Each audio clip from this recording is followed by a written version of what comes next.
So, hello everyone. Now, after talking about the embryology of the eye, let's talk or discuss something about the anatomy of the eye.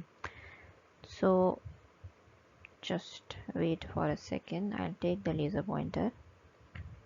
So, the wall of the globe is composed of a dense, imperfectly elastic supporting membrane. Its anterior part is the cornea, which is a transparent membrane, and the remaining part is opaque, that is the sclera. Now the anterior part of the sclera is covered by a mucous membrane which is called as the conjunctiva. Now what happens is that this cornea is composed of three layers. The epithelium, the epithelium is the outermost layer. Below this we have a substantia propria or the stroma, and below this we have a Descemet's membrane with the endothelium. Now the epithelium, which is the outermost layer of the cornea, is stratified and is regarded as a continuation of the conjunctiva. The basal cells of the epithelium, they rest on a lamina of the substantia propria, which is called as the Bowman's membrane. So this epithelium is a continuation of the conjunctiva, and this substantia propria is regarded as a forward continuation of the sclera.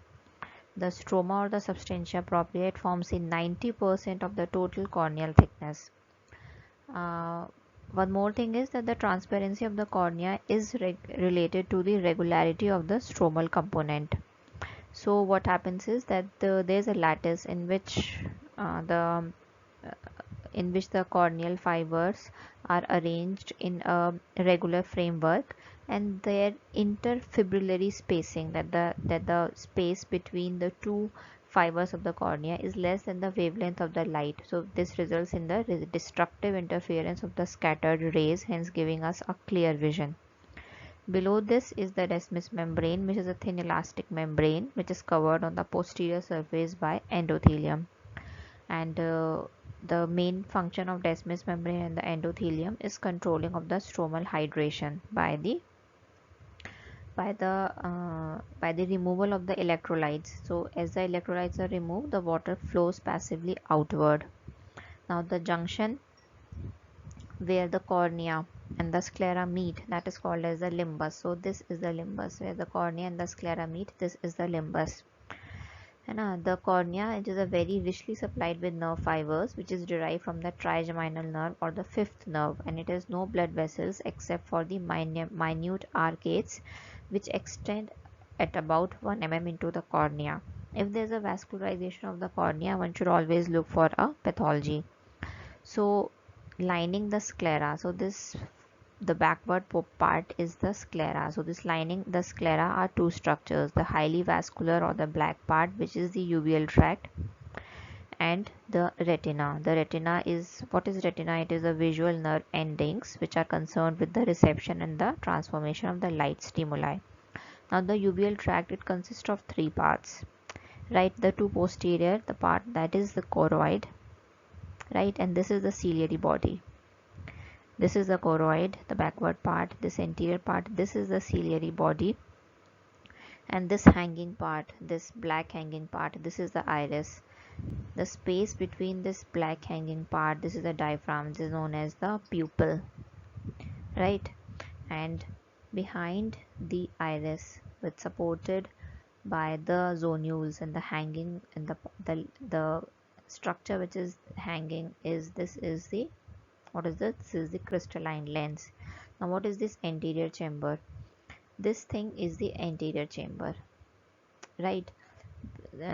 This the structure which is bounded on the anterior part by the cornea and the posterior part by the iris. This is the anterior chamber. The space between this iris and the crystalline lens and the zonules, this space, this is the posterior chamber. Anterior chamber and the posterior chamber combined, they are filled with the aqueous humor, and they both are together known as the anterior segment of the eye. The space which is behind the lens and the zonules and the ciliary body, this whole portion, this is the posterior segment.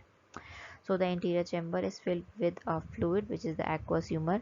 It is bounded in front by the cornea, as we can see, and behind by the iris and the part of the anterior surface of the lens, right, which is exposed by the pupil. Now there is a so cornea, just for the revision slide, the epithelium, which is the continuation of the conjunctiva, the stroma, which is the continuation of the sclera, and the endothelium along with the Descemet's membrane. This was a diagram. See, so now this is a much magnified view of the anterior chamber and the angle of the anterior chamber. So the peripheral recess of the anterior chamber is called as the angle of the anterior chamber. Now it is bounded posteriorly by the root of the iris. So this is the iris, this is the root of the iris. So this is the posteriorly, it bounds the anterior chamber.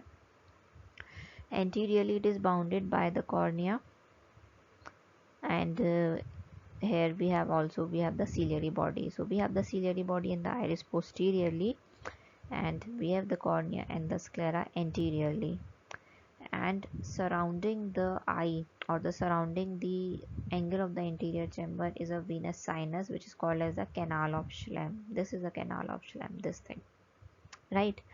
So the peripheral recess of the anterior chamber is known as the angle of anterior chamber, bounded posteriorly by the root of the iris and the ciliary body, right? This is the ciliary body, and it is bounded anteriorly by the corneosclera.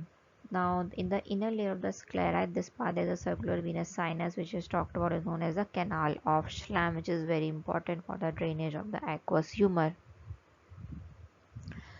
Okay, so now at the periphery of the angle between the canal of Schlemm, between this canal of Schlemm and the recess of the anterior chamber, there is a loosely connected meshwork of tissues, which is a trabecular meshwork, right? So the details, further details of this and how the aqueous humor is drained, that is the vacuolation theory, this I'll be talking about in my next video. So keep watching till then.